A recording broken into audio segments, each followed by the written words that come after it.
bienvenue dans cette nouvelle vidéo pour The Coffee Shock. Je vais vous montrer les bases pour faire un bon espresso. Bon, bien sûr il faut la machine, il faut le moulin.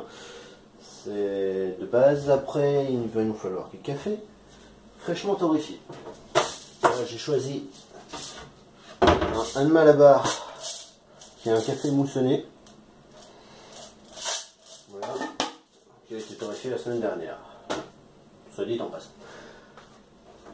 Donc, il va nous falloir un verre qui doit être chaud. Ça va aider la créma à prendre. Donc on le met toujours sur le chauffe-tasse. Si on n'a pas eu le temps de mettre sur le chauffe-tasse, on peut soit faire couler directement par le groupe. Ça préchauffera le groupe.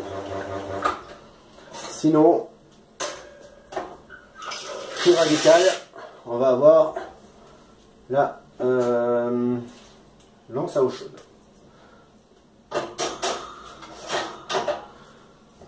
Dans un autre tutoriel, je vous montrerai comment nettoyer la machine. Donc, première chose à faire, peser le café. Prenez une balance de précision, car on va avoir besoin de 7 grammes de café. Pourtant, les 7 grammes, c'est la règle pour un espresso.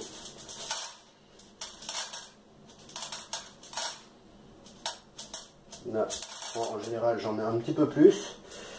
Mais pour vous montrer, je vais me coller aux 7 grammes. Ah, 6,9. 6,9. 7. Voilà, donc ça fait 6 grammes de café que je mets dans mon moulin, réglé assez fin. Une mouture même très fine pour un espresso, mais pas trop. Il faut quand même que l'eau passe, même s'il y a beaucoup de pression qui entre en jeu. On va avoir environ 9 bars de pression qui vont passer à travers le porte-filtre. Donc le porte-filtre pareil doit être chaud, c'est pour ça que moi je le mets sur le chauffe-tasse. Sinon, on le préchauffe exactement pareil que pour la tasse. Donc on le met dans le groupe, on met la tasse en dessous et comme ça on préchauffe les deux en même temps, en faisant couler simplement une tasse. Alors, là ça va faire un petit peu de bruit. Je vais voir si je peux retoucher ça à la vidéo.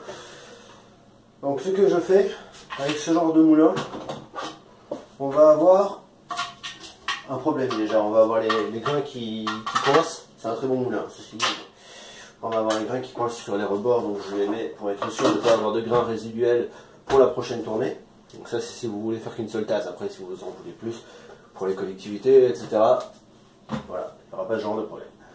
Donc sur ce genre de moulin, qui est un Maser, voilà, qui est un Maser, on va avoir deux positions. On va avoir une position marche et une position, qu'est-ce qui est écrit dessus, start.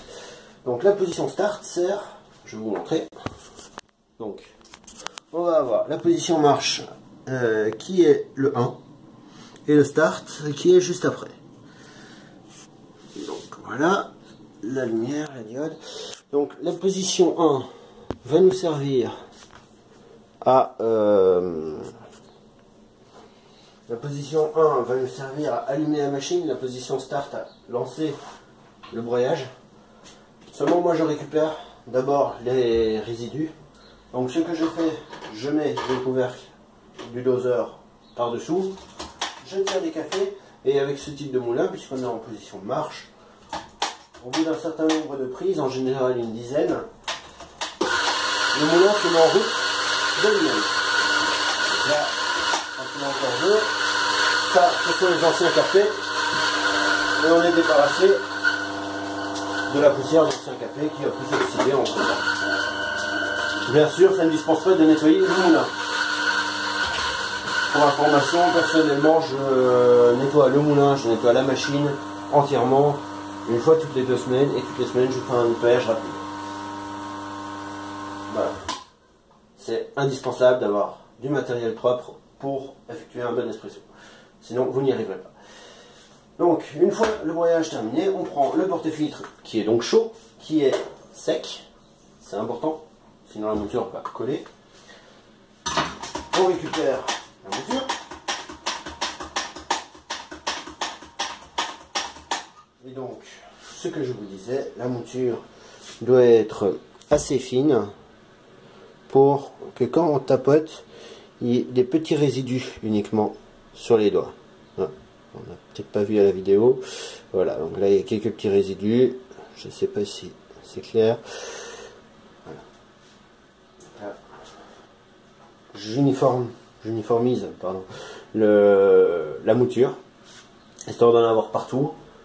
Chose que je vais terminer avec mon temper en tapant simplement sur les côtés. Jamais taper avec la base du temper parce que sinon on va rayer le fond et on va avoir les grains par la suite qui vont se coller au temper. Donc le temper doit bien sûr être sec. On pose, on tasse. Ce n'est pas nécessaire, si le café est frais, d'avoir une pression énorme. Il faut juste en fait que le café soit réparti uniformément dans les filtres. Donc moi j'en retape pour déloger les grains, vous voyez, qui sont collés sur les côtés. Voilà. Et puis après, juste j'égalise. Je ne tasse pas, j'égalise simplement. Voilà. On enclenche le porte-filtre, bien sûr. Et on tire l'espresso. Traditionnellement, on met la tasse ou le verre par après. On tire, on met le verre. On voit ici la pression qui est montée à 9 bars. L'espresso qui descend, c'est une machine à programmer, donc elle va s'arrêter de mémoire à 4 centilitres. Voilà, l'Inde Malabar fait une très jolie créma, hein. On peut apercevoir ça, c'est très agréable. Je vais vous montrer de plus près.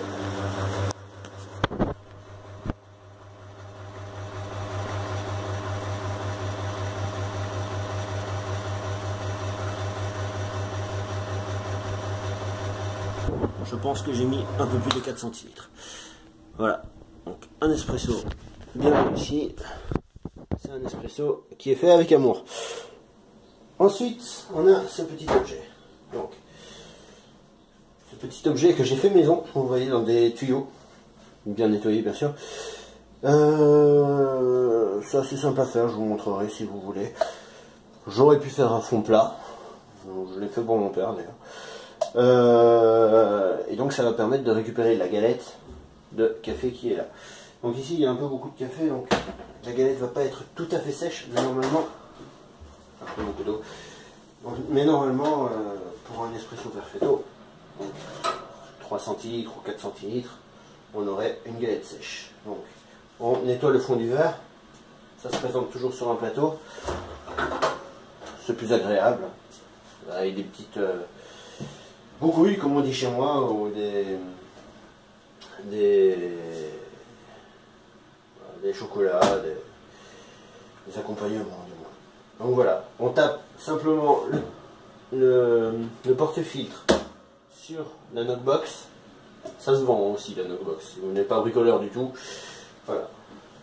Et on récupère les galettes à l'intérieur. Logiquement le porte-filtre doit être propre, mais comme là j'ai mis un peu plus de café, il est légèrement bourré. Mais bon, ça c'est une question d'eau. Donc, vous pouvez mettre plus d'eau ou moins d'eau. Donc, on va nettoyer le porte-filtre avec l'eau de la machine. Ça va aussi nettoyer le groupe tout à la fois. Donc, je ne vais pas me contenter de ça. Là, je nettoie une première fois. C'est pas impeccable, c'est pas grave. Je le passe sous l'eau. Hop, allez, prêt.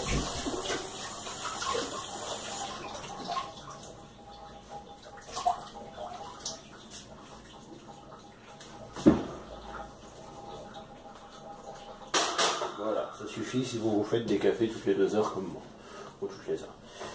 Donc ici, le porte-filtre. Personnellement, j'utilise un outil rudimentaire pour le nettoyer, le groupe. J'ai dit le porte-filtre, le groupe. Parce qu'en fait, on va avoir un joint qui est situé tout autour du filtre du groupe. On voit le filtre, on voit le groupe.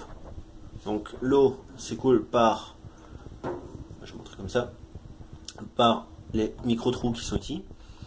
Et tout autour, il y a le joint donc, qui permet de faire l'étanchéité. Je vous montre. Voilà, l'écoulement de l'eau. Et donc pour le nettoyage, on va s'appliquer à d'abord faire couler, passer la brosse à dents qui ne sert qu'à ça, bien sûr, hein, on ne se lave pas les dents avec. Et il existe aussi des brosses spécialement conçues, mais celle-ci est parfaite sur cette machine-là. J'arrive à atteindre le joint. Bon, voilà. Donc d'une fois à l'autre, je fais ça, et toutes les semaines ou toutes les 2 semaines, je fais un nettoyage approfondi que je vous montrerai un peu plus tard. Alors maintenant vient bien sûr le moment que tout le monde attend dans ces cas-là, c'est l'heure de la dégustation. Donc le petit café qu'on va servir avec un verre d'eau pour mieux profiter des arômes, et quelque chose pour se faire plaisir gustativement également, un petit chocolat, un biscuit ou autre. Voilà. J'espère que cette vidéo vous a plu, n'hésitez pas à l'aimer et à visiter les autres. Merci beaucoup.